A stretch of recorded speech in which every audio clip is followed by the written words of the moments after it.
Hello, welcome to another episode of the IoT webinar series. My name is Christian Henke and I'm the Director of Product Marketing at EMnify.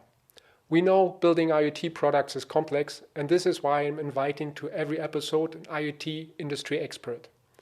The expert will give you key tips and tricks on how to solve technical challenges and how to scale your product and operation. If you like the topic or have suggestions for a new one, subscribe to our EMnify YouTube channel and leave a comment. Now let's get started.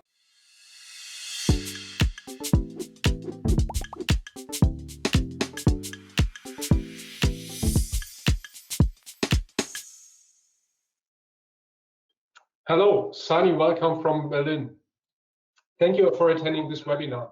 Today we have a Coffee and Learn session, and it's a little different than our usual webinars where I invite industry expert, but we just recently made several announcements, and last week we had actually a Coffee and Learn session around our ATM offering, and this time we're going to talk about the announcement that we made our Cloud Connect functionality available in 20 AWS regions. And actually, we launched these Coffee and Learn sessions so that you can ask your questions around these announcements, so that you get a better understanding about the functionality, what the benefits are, and how you could apply this to your IoT solution. To support me with today's webinar, I invited a very special guest and colleague to answer all your questions. Please welcome Shruti Kuber.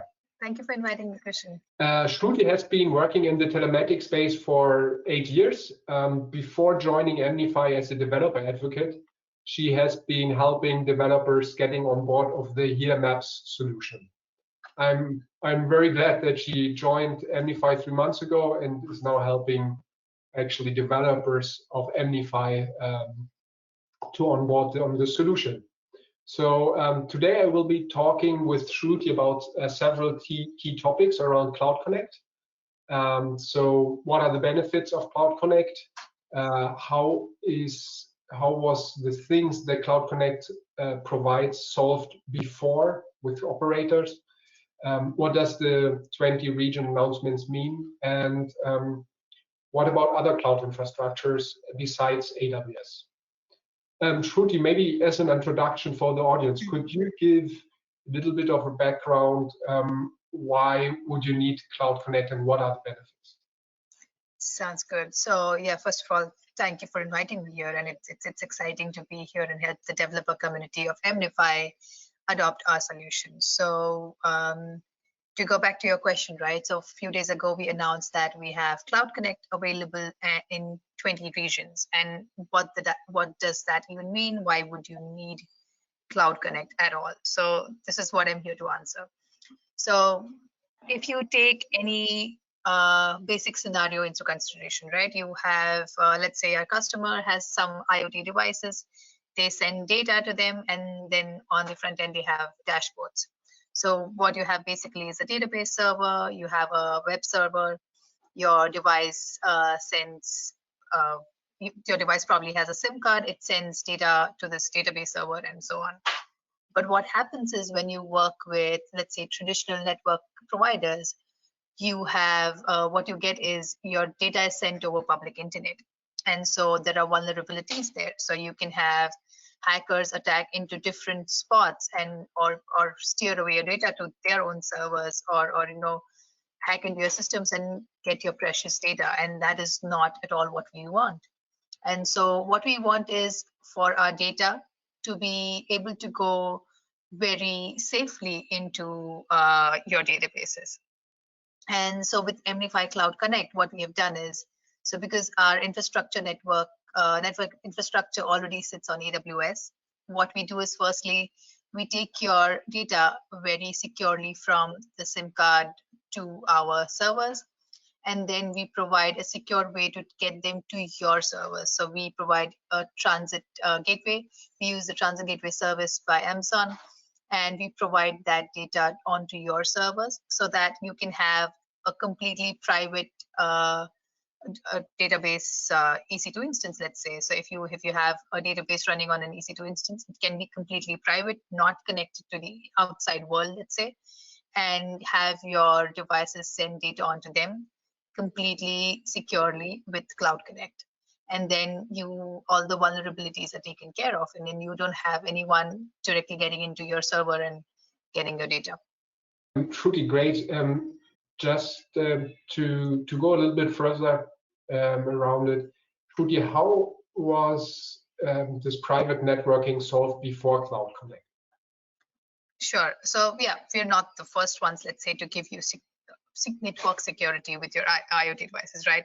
So you could possibly do that. And so if you're looking at a traditional infrastructure provider, you'd have to do it using a few things. So you'd have your private APN, you'd have IPsec or Radius, and what they would do is then they would provide you a private APN where you send like basically your SIM card that needs to send data there, and wherever they are, right, wherever their servers are, from that server they would then have to create an IPsec towards your database server or your application server. And although it is possible to do this, of course, but it takes a lot of time and energy. So then you'd have to tell them to do it for you. Then they would get back to you, implement that, and then get it back to you. And also, the moment you want to upscale, the moment you want to scale your business, the moment you want to make any changes, you'd have to follow this cycle all over again. So it's just tedious, time consuming. It's not a managed service. And so there's a lot of effort that can go into it, in the end costing you time and money. Yeah, one thing that we announced was the availability in 20 regions. But actually, if you go onto our portal, you just see 10 regions. Mm-hmm. That was one of the questions that some customers have. Can you give a little bit of the reasoning and what does this mean, 20 regions? Sure. So yes, the announcement was that inter-region peering is available in 20 regions, and it definitely is. Although when you go to select, let's say IPsec, or when you go to select actually Transit Gateway on our portal, you will see 10 regions, and that's only because when we sort of spoke to our customers, we got an idea of where our customers are and where their applications are deployed. We saw that these 10 regions were sort of the most used regions, and then our customers fairly are there. Their applications are in these regions, which is why you see them on the portal. But on the other hand, if you are in any of the other regions, so if you can see it on my screen on the right, if you're on any other region, you can still access it. You just have to contact us, let's say, and we make it available for you. And it's enabled in the back end, right? So it's a matter of just making it available on the front end of part of it, let's say. So it's definitely possible in all 20 regions. Okay, Shruti, thanks for this. Now you explained a lot about AWS and how does Cloud Connect integrate into AWS infrastructures. Now we may also have some people in the audience that are not deployed on Amazon Web Services. Can you give some background how we would also be able to integrate in other cloud infrastructure providers or on-prem solutions? Definitely. So for our non-AWS customers, we have IPsec. And of course, it's not the tedious IPsec that I explained a while ago, right? So yes, we've taken care of that. What we have is we used an Amazon managed service, which then runs this IPsec or creates this IPsec for you. So when you would go into our portal and click on IPsec, you would have to enter the same things, let's say, that you would do for a transit gateway. So just your private, like the subnet CIDRs, and that's it. And then you would create the IPsec there. And not only is it easy to create, but then also because we use AWS managed service to make this available for you, you don't have to worry about scaling. You don't have to worry about redundancy. So everything is managed, and so you can just use it easily.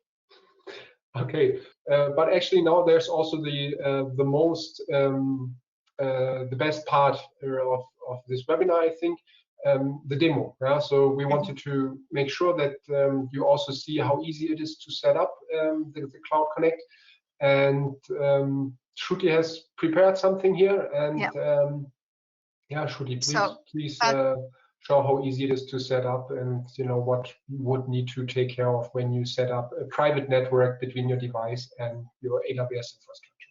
sounds good. So let me just share my screen here. So what I have here is right now what I've created is I have a Raspberry Pi, and I have the EMnify SIM card in my Raspberry Pi. I have my VPC on AWS, and I have two subnets in it. So I have a public subnet which has internet access. I have a private subnet which is private, which does not have internet access. And what I'm trying to do is now have my Raspberry Pi send data into very securely into this private subnet, right? So into this EC2 instance, which is running in the private subnet. So right now, what I'm going to start with, so again, because we've had some audio issues today, and then also I'm learning German, right? And so there is this word that I learned, which is called Vorführeffekt, which means things stop working exactly when you want them to show it, like when you want to show it to someone. So for those reasons, I have recorded this demo, and of course, I will explain it to you as it goes. So I'm going to show this demo to you. So let's begin. So yeah, what I have is then, like I said, a private subnet and a public subnet. And within that, I have one EC2 instances each. So you'll see this is the CIDR of my private subnet, and we'll need that when we create the transit gateway. And the public subnet is the CIDR with 172.16.1. So just to show what the EC2 instances look like. So let's go to our EC2 instance. So again, you have the public one, the private one. The private one is in the private subnet. The public one is in the public subnet. You see the private one does not have a public IP address, of course, and so it does not have internet access, right? So, and the other one does. And what I have there is I'm just running an Apache web server onto there. So just to show a bare bones what it could be. Now, what I'm going to do is on my terminal, I have on one side, I've logged into my Raspberry Pi. On the other end, I'm logged into my public EC2 instance. So like the web server, I've logged into that right now. So let's first log into, the private EC2 instance from my public one. So currently it has access only through there. So let's do that. Yeah. And okay, we need the IP address for it. So let's go to a dashboard, the private EC2 instance. So we copy the private IP address, and there we go.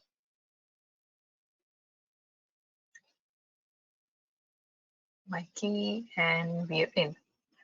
Okay, so on the right is the private EC2 instance, on the left is the Raspberry Pi. And now I'm going to try to ping the private server from the Raspberry Pi. And of course, it won't work. It's just that I will show that it doesn't work, and in the end, when we create a transit gateway, it would work. So this is just for that. Now, let's see. So yeah, you see 100% packet data loss. So yeah, no packets were sent. It was not able to ping it.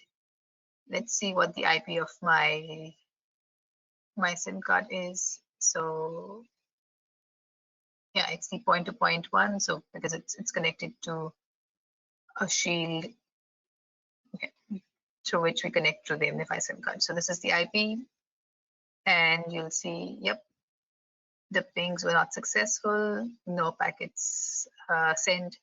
So right now, you know that my Raspberry Pi and my private EC2 instance is not connected. So let's log into your EMnify portal, and I'll show you where my device is. So this is the device I was looking for. So firstly, you need to make sure the devices that you want to connect are in the right service policy. So you'll see I have the VPN service policy, and I'm connected to my nearest, let's say, region. So I have the EU West APN service policy. Now I want to attach a secure connection. So I go to integrations and I click on add transit gateway. I give it a name. Also, if this demo is going too fast, don't worry, we have like a step-by-step demo here.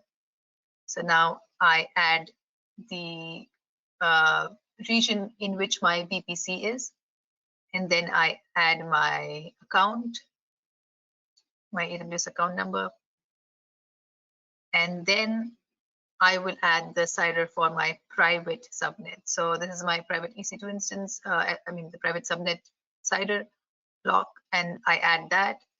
And so what I'm saying is I want a transit gateway to this subnet only. So I will create this.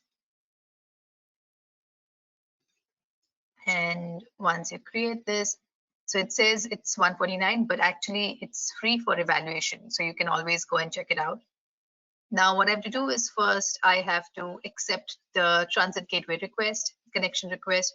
I have to then create an attachment, and then you have to configure the routing table. So let's do that. Go to the resource access manager, and in there you need to go to the resource shares. So because I've already created one, I don't have to accept the request, but if you're creating it for the first time, you'll get a notification to accept the request. So now let's go to